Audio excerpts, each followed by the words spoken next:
Welcome to the Lean Solutions Podcast. This is the podcast that adds value to leaders by helping you improve performance using process improvement solutions with bottom line results.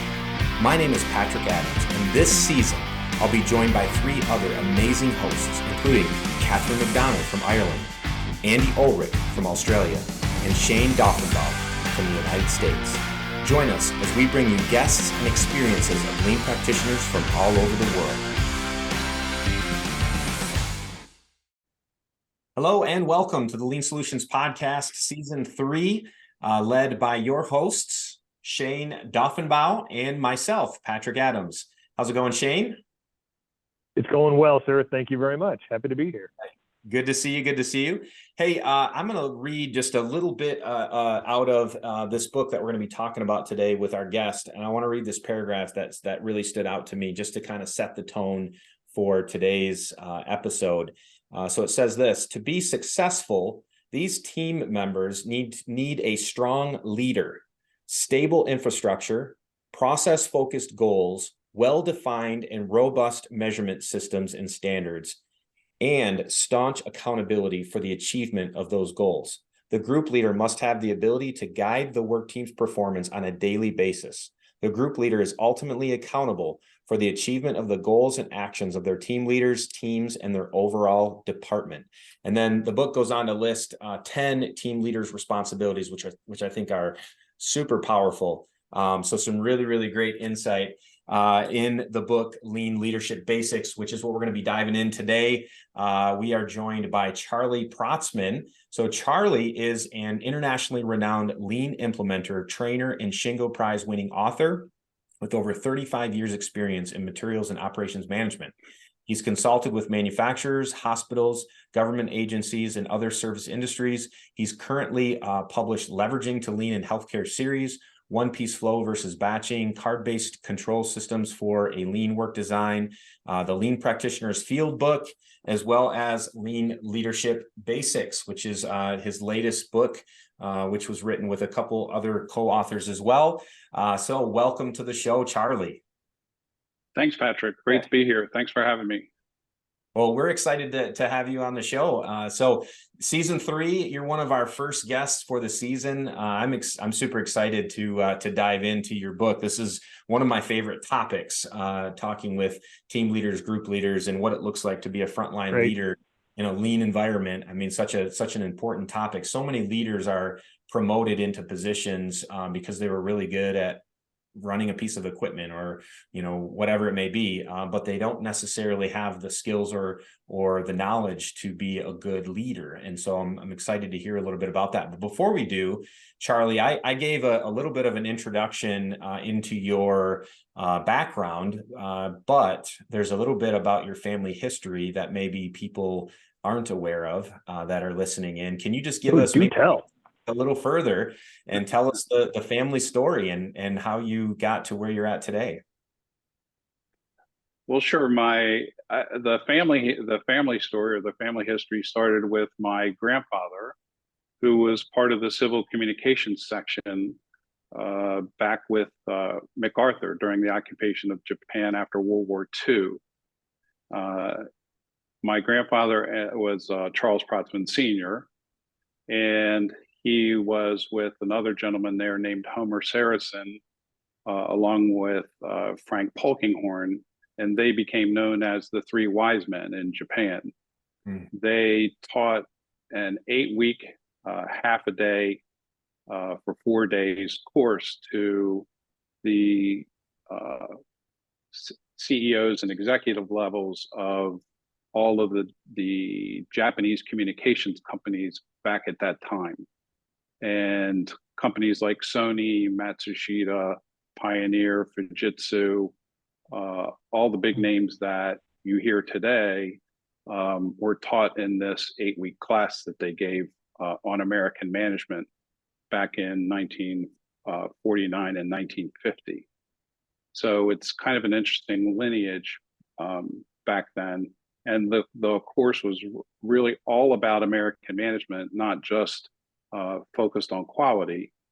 And they actually set the stage for Deming, who arrived in 1950. So back in 1949, JUSE, JUSE, which was the Japanese Union of Scientists and Engineers, had asked my grandfather and Saracen for recommendations to keep their work going over there.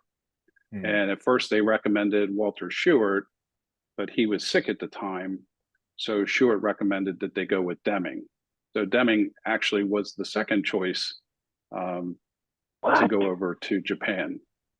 So it's kind of interesting, and it's yeah, and it's not to take anything away from Deming, because imagine if Shewart had gone over there, history may have been totally different than what it is today. Sure. You wouldn't have had the Deming Prize. So it's really just kind of interesting when you get into all that. There's also another story with PDCA that we're working on publishing a paper on right now. We just did a research trip to Japan back in August, September to meet with some professors over there. And there's some interesting things there, because actually Deming didn't create PDCA. Deming created PDSA, which actually came from Shewart. So Deming actually admits that he never knew where PDCA came from. We actually think we know where PDCA came from now, and we think it was from my grandfather's course, or at least what's known today as PDCA. So it's interesting. Huh. Very interesting.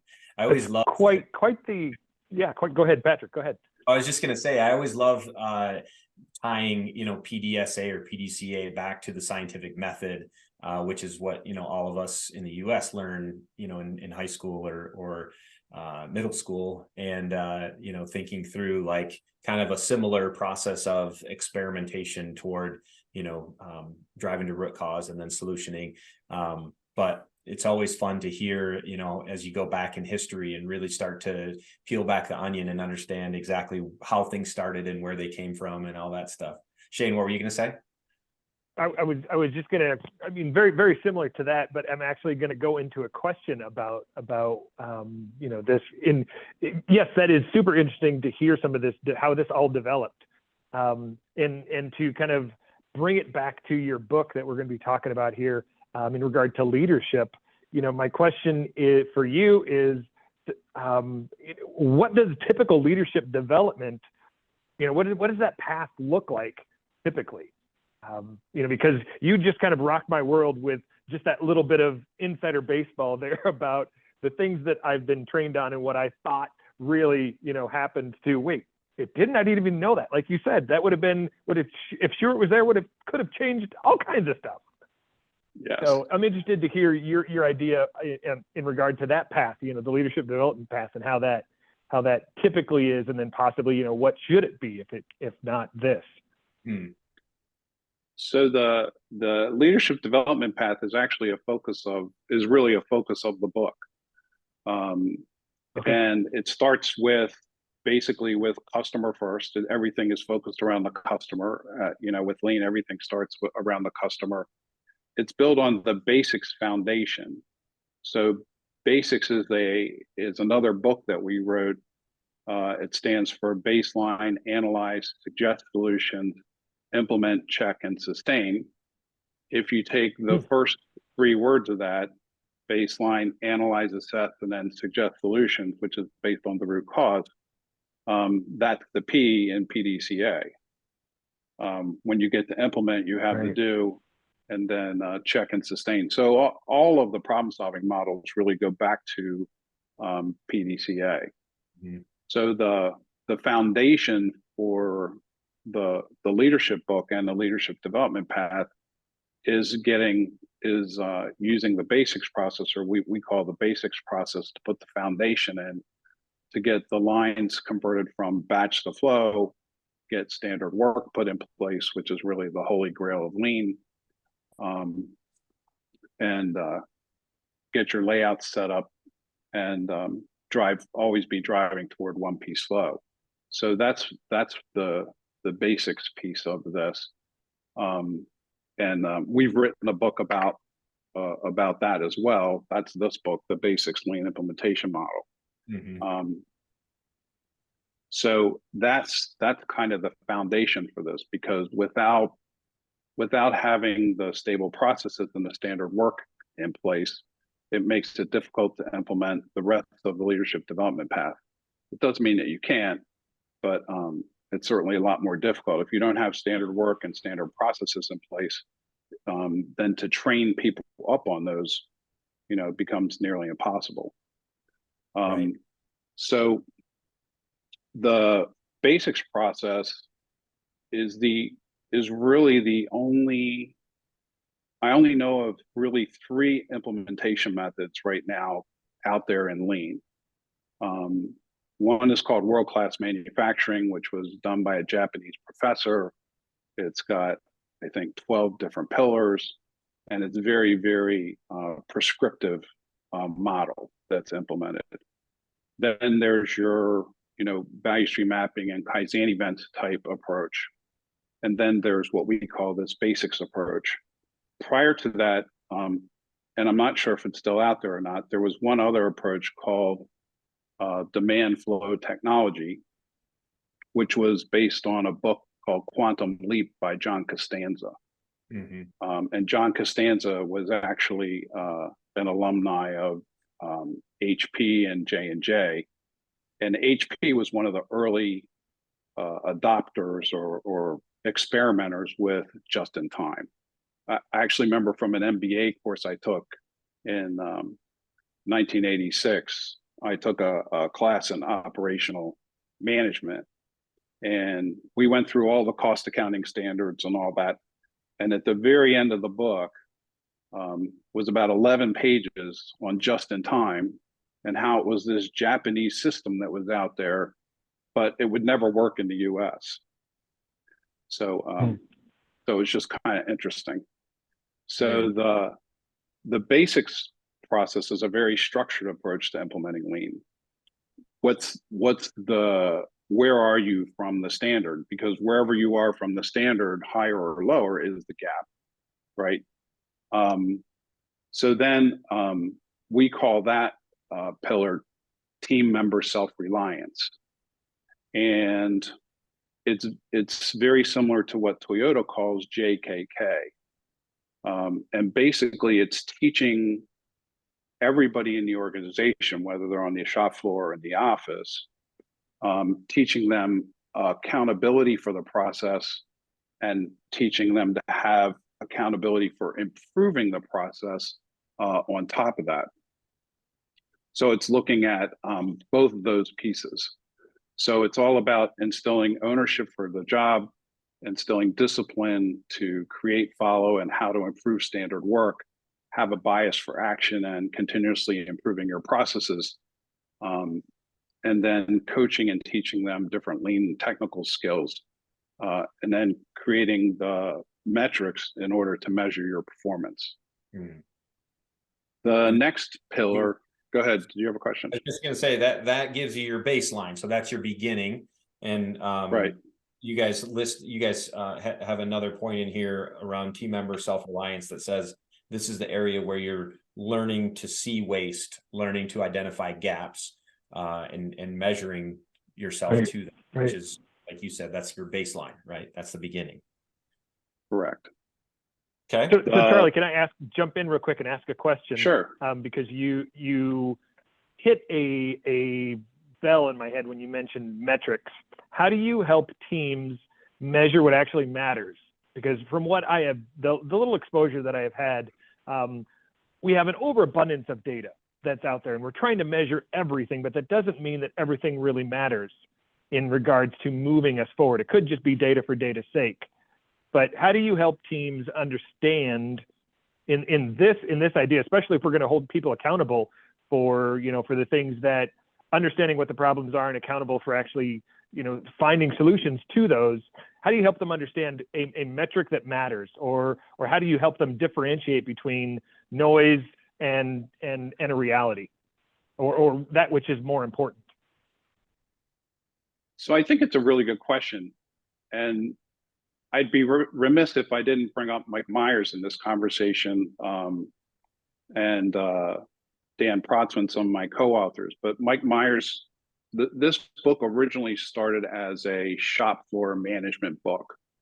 And then it morphed into this leadership development book. It was kind of interesting. And it's really based on a lot of the history and experience that Mike had back with Donnelly Corporation when he worked with Russ Scafferty, who was a VP, or previously, prior to that, was a VP at Toyota. And they took Donnelly mirrors from one of Honda's dirty dozen suppliers up to one of their premier suppliers. And I know, Patrick, you know Mike very well. Yeah. So I've actually learned a lot from Mike when we put this book together, because Mike's background and past experience is really all about implementing this process that we describe in the book. So to get back to your question, Shayne, on the metrics piece of it, you really have to get into what are the vital few metrics that are going to move the needle of whatever it is you're trying to measure, whatever it is you're trying to move. And there's a difference between what we call results-focused metrics and process-focused metrics. When you're going after a results-focused metric, which might be, sales or revenue, or anything that's driving toward a result, on-time delivery. When you drive at metrics that are results focused, you can end up getting some really crazy behaviors, because people will basically game the metrics. They'll do whatever they can to hit that number, even to the point of, I don't want to say the word cheating, but where they'll go down slippery slopes in order to hit the metrics. Mm-hmm. Tell me how I'm measured, and I'll tell you how I'll behave. Yeah, exactly. So what we really drive toward is more results or more process focused metrics, where you're looking at improving the cycle time, as the product goes through, or reducing, the labor content that's in the work, or improving the, first pass yields, or mistake proofing the process, things like that. So most of our metrics are more, you have to have the results metrics, but the leap of faith is that if I get the process focused metric right, it'll drive the results focused metrics. Did I answer your question? Okay. Yes, thank you. Yeah. So sorry to derail. No, I thought that was good. But so after team members learn to see waste and gaps, the next thing that they're doing is they're learning to solve, correct? So this is the next pillar, moving into the next one. So can you talk to us a little bit about what it means to improve business practices in the second pillar?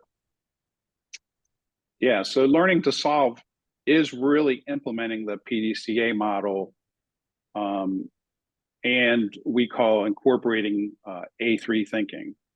Sure. There was a book about Art Smalley on A3 thinking that was published a while back. That's a great book.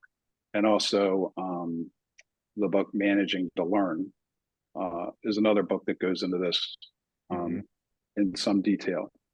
So the idea is really teaching people about PDCA and how PDCA works, and the steps that you need to go through to do PDCA. And the challenge here for leaders is, and this gets into some other models that I actually have another podcast we did on something called the OODA loop, which kind of ties into this from a change equation standpoint. Dan talked about the OODA loop in one of our previous episodes, well, all the way back in season 1. Your son, Dan Protzman. Oh, okay, good. So talk to me about what the OODA loop is. I don't know. You don't know the OODA loop, Shayne? Come on. I know. I feel bad. So it's a little hard to describe just in words, but basically it goes back to Colonel in the Air Force, John Boyd. And John Boyd developed this model after years of extensive research and history, he basically analyzed every battle that there was, going back to, China and BC, and the art of war. But basically, the letters stand for observe, orient, decide, act. And what's more important than the words are the feedback loops that go from those letters. And one of the feedback loops goes from after you orient. So orient is basically taking in the information or taking in what you're seeing at that present time. So we're actually, the OODA loop is really more or less synonymous with your cognitive function and how your brain works and all of the experience that you have amassed over your entire lifetime. So when you observe something, it goes into this big orient block, which takes all of your experience and tries to figure out, what do I do with what I just observed? And do I act on it or do I not act on it? When people freeze, and there was a book on this, I don't have it at the tip of my tongue, but there was a book about the Twin Towers and basically how people froze because they were taught for years that to listen to the PA because the PA will tell you what to do. Well, when the planes hit the buildings, the PA went off and people were literally frozen. They didn't know what to do, so they didn't act at all. There's another path that goes from orient right to act. So my example for this is there's a fire. What do? I throw water on it, right? We all know that. We all have that orientation, that experience that says, oh, there's a fire, you throw water on it. The problem that you can get into is when you take that orient to act path, if you don't have the right experience, it can really put you into a mess. Yes. Because let's say that's a grease fire and I just threw water on it, right? So now it's exponentially worse. So the other path that people can go through is to actually go through the entire thing, observe, orient, decide, act. And that's what we call the PDCA path, where I'm actually taking the time when I'm orienting to assess and analyze the situation and then decide what action do I want to take or what hypothesis am I going to put together. And then I act to test out the hypothesis to see, did I get the expected result? That's really the PDCA path that's in the OODA loop. The reason that this becomes important is that 80 to 90% of us, when we're faced with a problem or a new problem, we tend to go from orient to act because that's the low energy path. So basically, we just throw a solution at it. We just react. And when you just react, three things can happen. The problem can get worse. You might get lucky and it gets better, or it stays the same. Inevitably, it tends to get worse. And when it does, it always comes back and bites you at the worst possible time. So the real challenge here, and what Toyota has been so successful at really since the 1950s and implementing this, is they have made the PDCA path the standard path that people take when they're problem solving. The challenge for every other company in the world is, how do you do that? Because 80 to 90% of us always want to take that low energy path to go right from orient to act, because we don't have time. Here's a problem, right? We're fighting fires. We're busy. We don't have time to go get data. Who has time to do that, right? So the real challenge and the secret behind this book is you need to take that PDCA path, because that other path from orient to act actually creates the firefighting. Because if you don't fix the problems so they don't come back, you're stuck with all the problems all the time. So you're just constantly firefighting. So that's the secret. This learning to solve piece is really key, because that's what gets us out of firefighting. And that's what helps you to stabilize your processes. Because if your supervisors, if your group leaders are firefighting all day, you don't have time to fix things. So you've got to take that time to fix things and fix the problems so that they don't come back. So important, such an important concept. So many leaders go about their day, their week, their month, and just deal with the fires around them, coming into work on their cell phone, listening to all the fires they're coming into. I mean, what a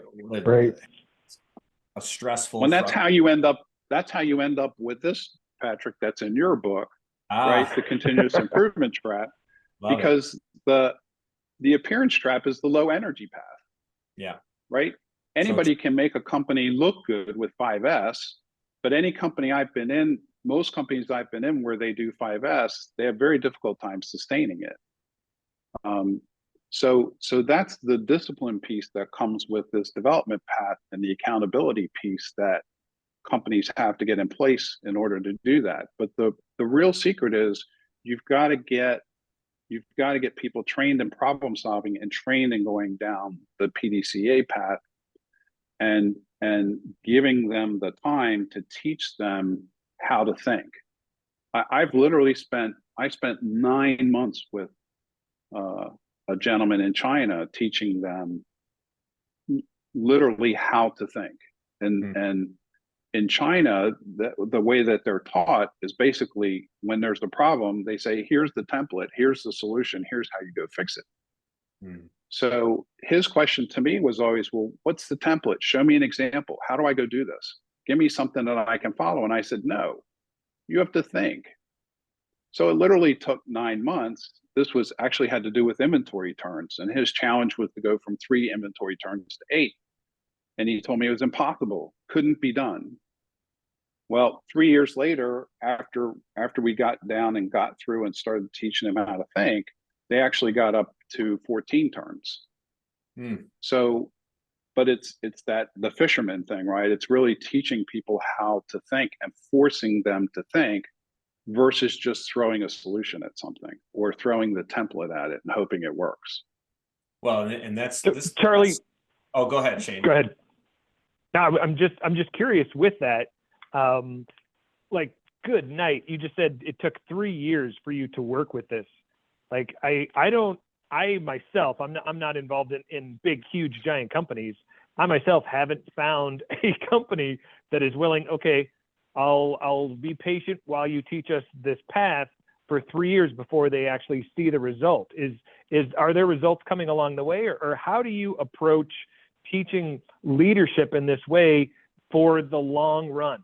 How do you, or is there just times where you go, I'm sorry, I can't work with you because this really has to do with, a longer goal than what you want the immediate, because that's what firefighting is all about. And that's what we want. We want immediate results, chop, chop, chop, chop, chop.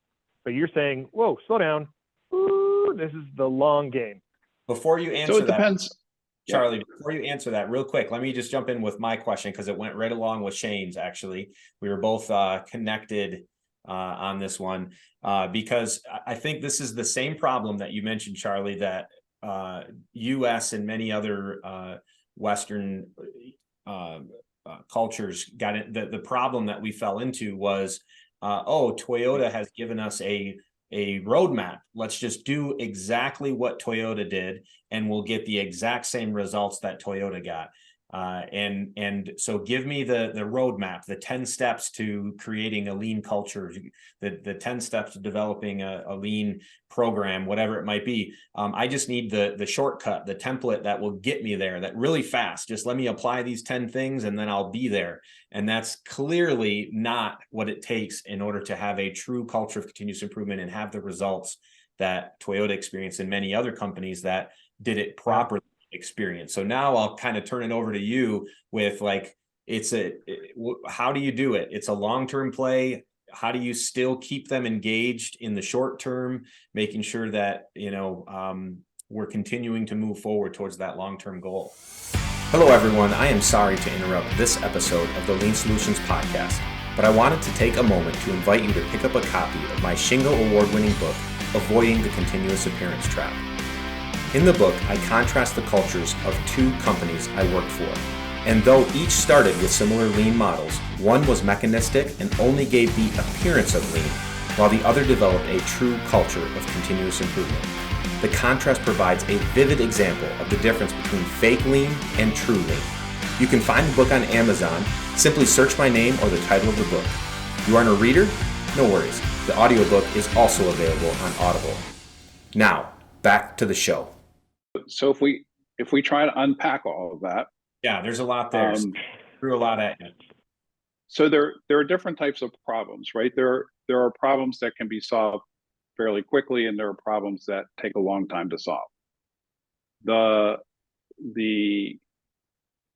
inventory one that I just talked about, they actually got to, I think, 6 turns the first year, and then 8 turns, and then up to 10 to 12, and then they hit 14. So it was this ongoing continuous improvement. Mm-hmm. I never say never, but to go from 3 turns to 14 turns in a year is extremely difficult. So there are some goals when you're into really tough goals, and I think Patrick talks about that in his book a little bit too, is that when you have a really what they used to call big, hairy, audacious goal, you have to go at those. You have to go at those in pieces. Gary Convis had one of those. He had a 3-year goal to cut the warranty expense down at Toyota. I forget what's it, 50% or 80%. He talked about it in one of his speeches that he gave to the Maryland World Class Consortia a while back. And he talked about how he went through that process, and that was a 3-year journey, for that particular problem.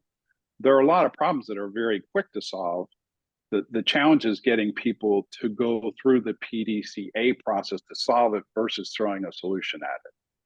You can go through the PDCA process in 15 minutes or in an hour. It depends on what the problem is. The goal is to get to the root cause, and this is where your TQ tools come into play as well, right? When you get into Pareto charts or 5 whys or checklist control charts. That's where you're using those tools to help you come up with what's the root cause, so you can go after the root cause of the problem versus the symptoms of the problem. So not every problem is going to take you 3 years to solve. This particular one though was huge because it was a very large company, hundreds of millions in sales, but so it took a while to implement that one. But the answer to your question was, I actually had a very, very patient general manager that I was working with. And he and I worked very closely together to coach people up. And we both supported each other as we went through this process. And he let us go through that process for that 9 months to get this person to think. And that person has gone on to have a very successful career, by the way. So as you're going through all this, and it actually kind of leads into the next piece of the development path. But the whole goal of this thing is coaching up and developing people. Okay. And if you don't develop your people, you're never going to sustain anything. And that's one of the big challenges we have when we implement lean. And I know Patrick's familiar with this too, is after you implement a line and you get standard work in place and you have the management trained up, you have the group leaders trained, you have the team leaders trained. They used to call lean the fragile production system, because it takes years to implement, but you can undo it like that. That's right. Sure. And Donnelly was a good example. When they were bought out by Magna, they didn't really understand what they had built, and that they were the closest to the TPS model that I've seen of any company that I've ever been in. But you can really undo this overnight if you don't have a good understanding of lean and the long-term play that's involved with it. So it really is taking the time to develop your people. And a lot of times today, how do companies develop people? They basically say, okay, you're promoted to supervisor, here you go. Right. And that's it. You don't even see basic supervisor training today at a lot of companies. You're just basically, it's here it is. And the big challenges with companies today that we're finding is that you have all these baby boomers now that are retiring, that are leaving. And if you don't have standard work in place, if you haven't done lean, all that knowledge is going out the window with them. And if you're lucky, you can bring them back as consultants to help you. If you're not lucky, basically you lose the recipe. Yeah. So of even how to do the work. So now you're back into trying to recreate whatever it was that made it successful in the past. And we've seen this at companies. I literally saw, as sad as it is to say, there was a company where a guy got hit by a bus. And they literally had to discontinue the product line because nobody else knew how to build it. Oh, geez. So you get into, at a lot of companies, you have what we call these single point of failures. And as people are retiring, those single point of failures are increasing. It's when you end up at a company where the machine has a person's name. Oh, that's Joe's machine, or that's Tony's process. And when they go on vacation, what happens? Everything stops. Right. So the next step in these pillars is what we call on-the-job development, or learning to share. And it's basically taking the learning to see and the learning to solve pieces, which are more classroom training based, and then working to implement those with the team leaders and the group leaders. So as you get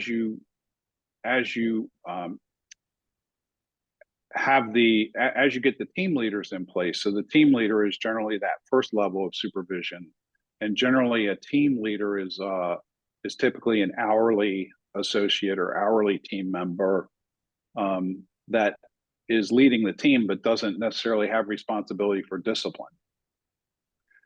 The group leader then is over the team leaders. So in Toyota's model, a team leader is typically over 5 persons, maybe up to 8 persons.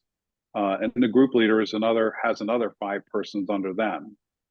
And Toyota also has a lot of trainers in the mix and coaches in the mix as well. And you see a lot of that in some of the LinkedIn posts from people that have worked at Toyota in the past. So it's a whole different structure, organizational structure that they have in place.